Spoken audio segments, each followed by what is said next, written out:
dan secara individual. Dan yang terakhir, give concrete example in madrasah ibtidaiyah. Dan yang terakhir nanti akan kami adakan sebuah contoh konkretnya atau simulasi mengenai penggunaan pembelajaran strategi kelas penuh di madrasah ibtidaiyah.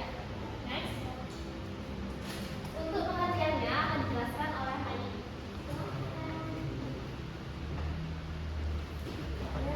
What is the work-class learning strategy? Apa itu strategi belajar kelas penuh? Work-class teaching is a strategy where the teacher delivers the lesson to all students at the same time, without dividing them into small groups. It is typically used to introduce new material or give important instruction at the beginning of lesson. Jadi strategi belajar kelas penuh adalah strategi pembelajaran di mana guru menyampaikan materi kepada siswa secara bersamaan. Artinya fokus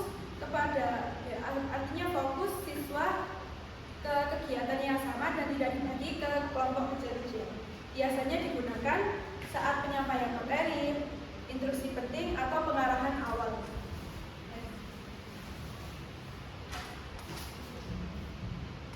Example in madrasah ibtidaiyah. Contoh dari strategi kelas penuh yaitu the first teacher explain rules of assignment. Yaitu yang pertama, guru menyampaikan aturan atau instruksi tugas di awal pembelajaran agar semua tahu apa yang harus dilakukan. Second, sharing stories of the prophet before starting a lesson. Yang kedua, guru menyampaikan kisah Nabi sebelum masuk ke pembelajaran akhlak dalam pelajaran SKI. And the last, teaching science to the workers.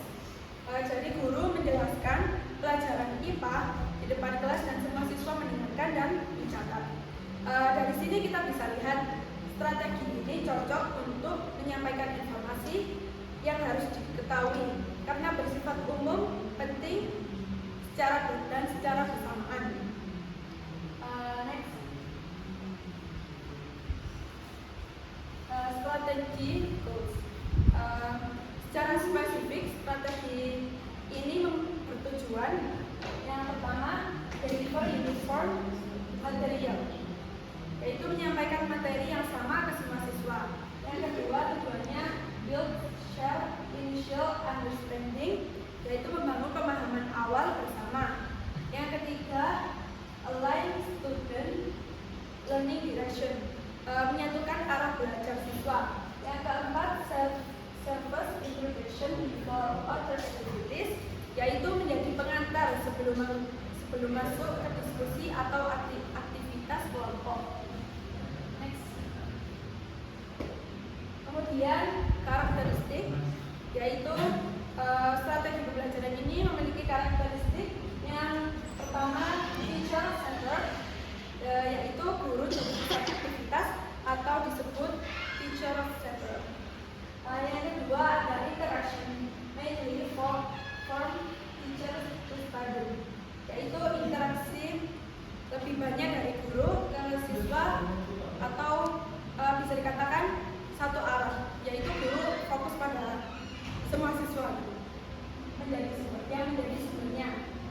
Kemudian yang ketiga ada activities done simultaneously. Itu yang ketiga, siswa melakukan kegiatan yang sama secara serentak. Dan yang terakhir, usually used at the start of a lesson, yaitu umumnya digunakan di awal pelajaran untuk menjelaskan konsep baru atau konsep dasar. Kemudian ada strategi ini memiliki kelebihan dan kekurangan, yaitu advantages atau kelebihan. Yang pertama ada time efficient, efisien dan hemat waktu. Kemudian ensure all students receive the same information, yaitu semua siswa dapat informasi yang sama. Dan yang terakhir easy for teacher to manage, yaitu mudah dikontrol oleh guru. Kemudian strategi juga memiliki kekurangan, yaitu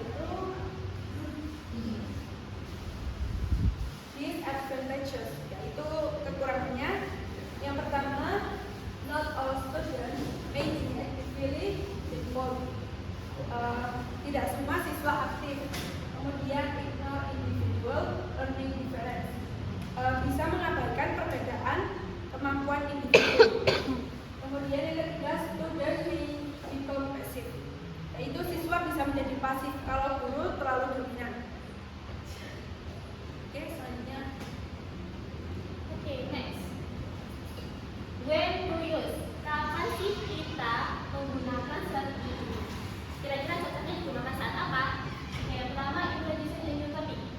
Strategi ini cocok digunakan saat guru ingin memperkenalkan topik-topik baru atau biasanya awal pembelajaran. Nah, kemudian ada giving general instruction, yaitu memberikan instruksi atau penjelasan umum. Semisal kalau kita mau ujian, pastinya kita akan diberikan sebuah instruksi terlebih dahulu mengenai tata cara pengerjaan ujiannya. Kemudian ada explaining essential information, yaitu memberikan informasi yang harus dipahami semua siswa. Tidak dikelompokkan menjadi kelompok yang kecil-kecil, tapi harus dipahami oleh semua siswa. Dan yang terakhir, when time is limited, jadi waktu terbatas dan guru ingin efisien. Next. Di sini ada strategi comparison, yaitu perbandingan strategi ini dengan strategi yang lainnya. Ada multi strategi, group strategi, and individual strategi. Ada pembelajaran kelas umum, kelompok sama individual. Nah, kalau kelas umum fokusnya itu kepada semua siswa.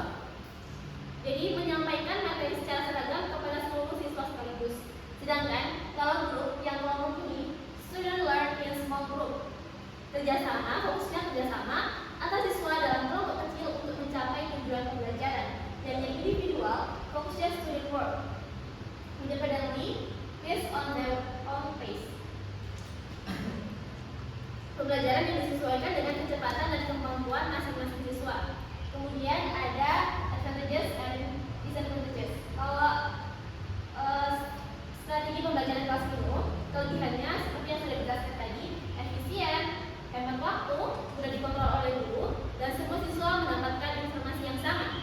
Kemudian kekurangannya, siswa cenderung pasif, kurang memperhatikan perbedaan kemampuan siswa dan interaksi dua arah terbatas. Karena tadi hanya dijelaskan oleh guru saja, otomatis kita tidak tahu ini siswa memiliki kemampuan yang seperti apa, karena semuanya mendapatkan hal yang sama apa yang disampaikan oleh guru. Sedangkan kalau yang kelompok, kelebihan sama kekurangannya. Nah, kelebihannya meningkatkan keterampilan sosial dan komunikasi, mendorong partisipasi aktif siswa, dan memberi ruang bagi siswa untuk saling belajar. Nah, kalau kelompok otomatis kita bisa saling diskusi bersama teman kita. Dan selain itu kita juga bisa meningkatkan kreativitas kita, ide kita bersama teman-teman kita. Lalu kekurangannya membutuhkan waktu dan pengaturan yang lebih kompleks. Kemungkinan ada siswa yang pasif dalam kelompok dan bisa terjadi ketimpangan kontribusi antar anggota kelompok. Nah, biasanya kalau kita dengan suatu kelompok, tugas-tugas yang kelompok pastinya membutuhkan waktu yang lama. Kemudian dipastikan tidak semuanya itu aktif dalam pembelajaran kelompok tersebut. Pasti ada satu atau dua siswa yang pasif atau kayak ya udahlah kan ada yang sudah mengerjakan seperti itu. Kemudian yang terakhir ada individual strategi. Kelebihannya mengakomodasi perbedaan kemampuan dan belajar siswa, mendorong kemandirian dan tanggung jawab belajar serta siswa bisa belajar sesuai dengan ritme sendiri. Namun kekurangannya, siswa bisa merasa kesepian atau kurang termotivasi. Tidak semua siswa terbiasa belajar mandiri dan guru sulit memantau semua siswa secara bersamaan. Next. Sini ada creative technique, ada inquiring minds, listening team, sama guided technique. Strategi kelas kreatif dalam kelas penuh supaya semakin aktif dan tidak membosankan, pastinya kita harus menyisipkan sebuah strategi yang kreatif. Di sini kami mengambil dari buku yang berjudul Strategi Pembelajaran Berbasis Python oleh Dr. Andes Haji Aswan MPD. Ada 3 inquiring minds. Yang pertama inquiring minds want to know, yaitu memancing rasa ingin tahu lewat pertanyaan menarik atau pertanyaan romantis di awal. Seperti awal pembelajaran, ada yang tahu nggak apa itu fotosintesis? Nah, itu adalah salah satu contoh pertanyaan romantis di awal pembelajaran dengan strategi inquiring minds want to know. Kemudian siswa menebak dulu jawabannya dan sebelum itu dijelaskan dulu sama siswa dan memberikan contoh. Kemudian jawaban yang benar akan dijelaskan oleh guru. Kemudian yang kedua, listening team. Student take on specific listening roles. Jadi listening team itu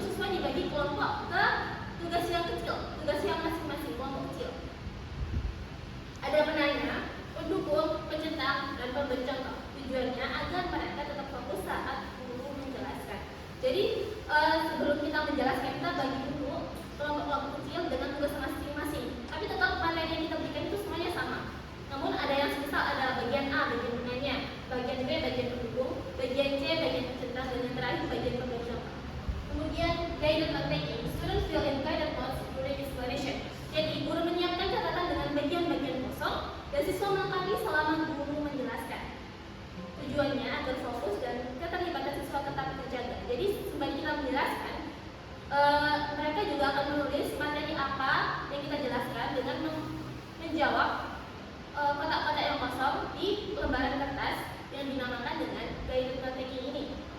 Next, tips for effective visual media open-ended question and include right activities. Jadi tipsnya agar efektif, yang pertama menggunakan media visual untuk memberikan perhatian kepada anak-anak. Pastinya anak-anak itu lebih suka dengan hal-hal yang berwarna, hal-hal yang bergambar. Kemudian X open-ended question, yaitu libatkan sesuai dengan pertanyaan terbuka. Bukan pertanyaannya langsung menyudutkan kayak kamu tahu apa itu fotosintesis, tapi nggak ke semua. Ada yang tahu apa itu fotosintesis, itu yang dinamakan dengan pembelajaran dengan pertanyaan terbuka. Kemudian yang terakhir ikut break of activities, yakni selipnya dengan aktivitas singkat seperti tepuk tangan, breaking atau speaking agar mereka tidak merasa bosan dengan materi yang kita jelaskan. Next. Nah, di sini conclusion. Work as teaching is effective for early stage of study in Madrasah Ibtidaiyah. So it is teacher centered. It can be made more engaging and interactive show the teacher's creativity. Jadi strategi pembelajaran aktif ini sangat efektif digunakan Madrasah Ibtidaiyah, terutama untuk awal pembelajaran. Meskipun cenderung teacher center atau cenderung hanya terfokus kepada guru, strategi ini bisa dimodifikasi agar lebih aktif dan interaktif. Kuncinya adalah kreativitas guru dalam pencapaian materi. Oke, sebelum ke sesi tanya jawab, di sini saya bersama Laili meminta tolong kepada kalian untuk simulasi di mana kita berdua menjadi guru dan kalian menjadi siswa anak SD atau MP. Jadi nanti diharapkan kalian bisa aktif ikut berpartisipasi ya, kalian aktif menjadi anak SD lah. Oke, setuju? Setuju. Assalamualaikum warahmatullahi wabarakatuh. Waalaikumsalam warahmatullahi wabarakatuh. Selamat pagi anak-anak. Pagi, Bu. Jadi sebelum masuk ke pembelajaran hari ini, Ibu akan memberikan yang namanya guided note taking atau catatan pembimbing. Sini ya. Di sini kalian akan mendengarkan apa yang Ibu jelaskan, terus nanti kalian akan mencatat di sini. Oke? Kita berikan dulu. Banyak kali, Mbak. Wow, banyak sekali, Bu. Ini ditulis nama ya? Ini, Bu. Oh, ini, Bu. Oke, bentar. Ibu jelaskan ya. Nih, di sini ada nama, terus nama kalian, kemudian ada kelas, terus nama kelas, ditulis kelas kalian, dan di sini ada hidup rukun. Nah, nanti kami berdua akan menjelaskan apa sih itu artinya dari hidup rukun. Saat kita menjelaskan, kalian jangan lupa ditulis di sini ya, di arti dari hidup rukun. Nah, kemudian ada sebutkan contoh dari hidup rukun di rumah. Di sini ada 3 kolom. Pinjam aku. Di sini ada tiga kolom contoh dari hidup rukun di rumah. Nah, kalau semisal mau menyebutkan lebih dari 3, apakah boleh? Boleh banget. Nah, yang terakhir ada nyanyi bersama. Nanti di akhir sesi kita akan nyanyi Ibu dia bersama. nakal. Adi. Ini kok ada ini, Bu. Naila telat. Nah, ini mau dijelaskan terlebih dahulu. Naila telat. Ya, belum dapat. Naila maju ya, mau dapat kertas? Mau. Maju ke depan. Sebelahnya ini jam nggak apa-apa. Terus ini Bayana. Oke. Ayo cepetan, Bu. Ibu, Adi, kamu pakai Bu. hobi, saya Ya, juga Bu. tulisnya. Kapan? Sama ibu, Bu. Kondisi saya udah nggak bisa, udah. Adi, Tegas cepet. banget. Oke, ini kan ada nyanyi bersama terus ada bagian yang kosong. Nah, nanti kita itu akan nyanyi bersama-sama. Bagian yang kosong kalian isi lirik yang sesuai di dalam slide. Apakah ada yang ditanyakan dari Ya, sini? ngerti, Bu. Slide apa, Bu? Itu, ini namanya slide Mirza. Itu oke, Bu. Bapak yang berikutan tentang di layar adalah slide. Ayo. Bisa dipahami? Bisa. Bisa dimulai? Bisa. Ibu Naila Ngantuk, Bu. penjelasan. Ngantuk. Nanti bisa Nanti kita nyanyi bersama-sama apa tidak dengan Ini nama panjang atau pendek? terserah. Nama inisial juga nggak apa-apa. Ibu, nggak ngerti. Ibu Kelas berapa? Kita kelas kelas 2. kelas 2 SD. Tahu bukan tahu sih kelasnya berapa? Sudah ya.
hidupnya damai atau Tidak.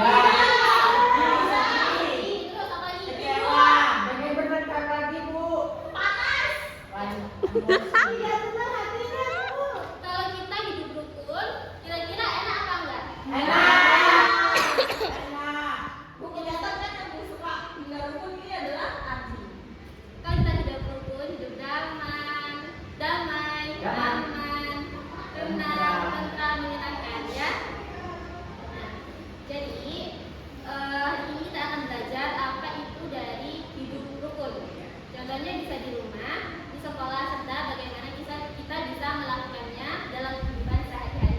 Oke, penjelasan dari arti dari hidup rukun akan dijelaskan oleh Ibu Raini.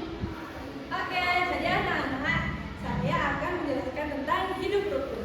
Jadi, hidup rukun artinya adalah hidup yang damai, saling membantu, toleransi, dan juga tidak suka bertengkar. Jadi kita harus saling membantu, mengejek, dan selalu ramah.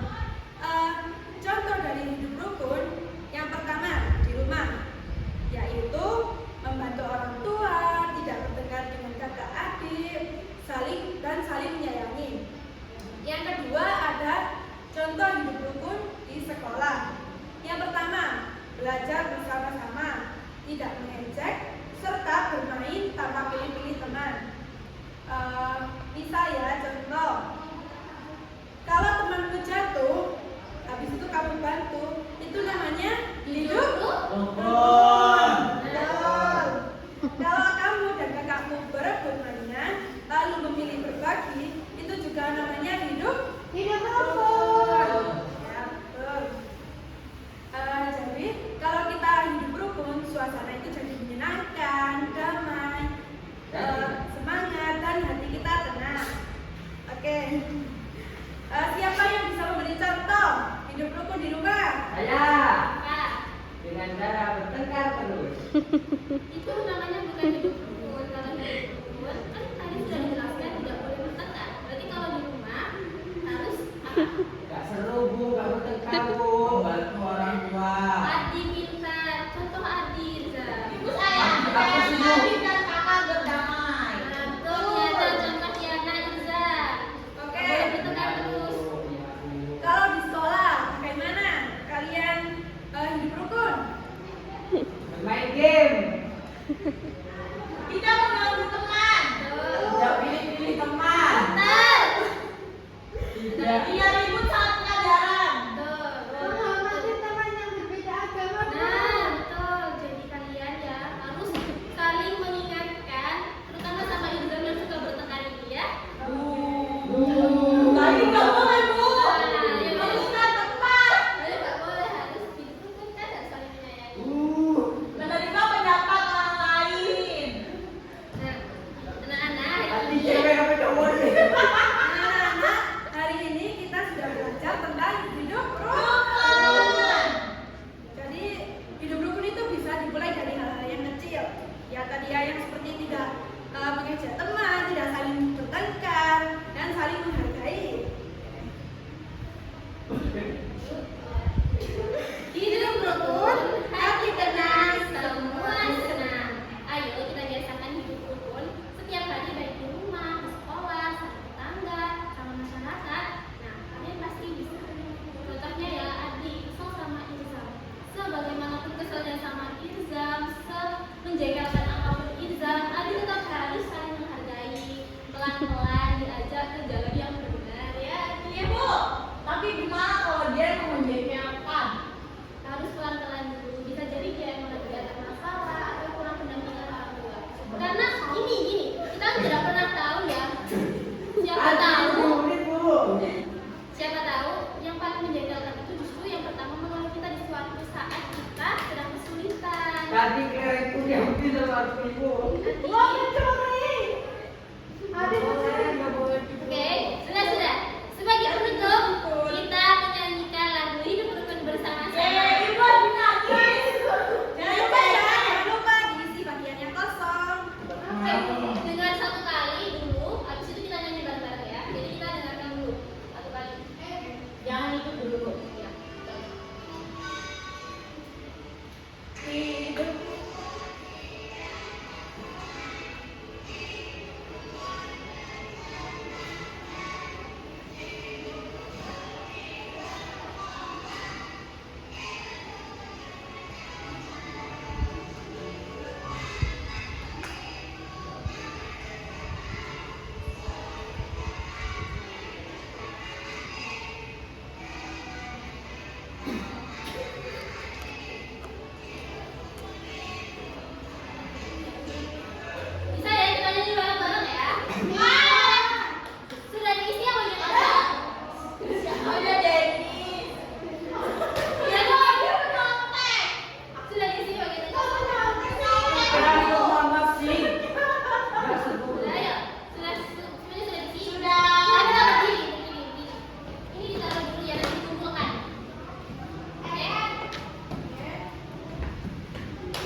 Hidup rukun di dalam rumah, hidup rukun bertetangga, hidup rukun di sekolah, hidup rukun bermasyarakat.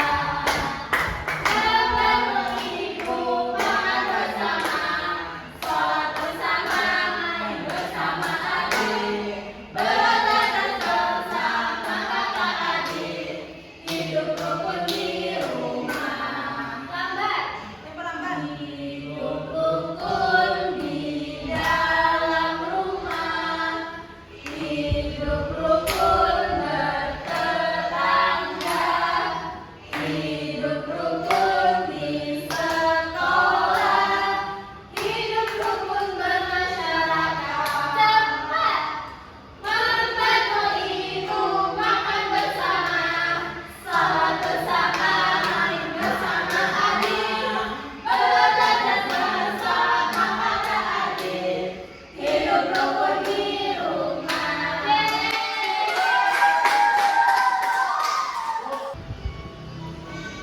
Oke, ini sudah semua dikumpulkan. La ilaha illa anta astaghfiruka wa atubu ilaik. Wassalamualaikum warahmatullahi wabarakatuh.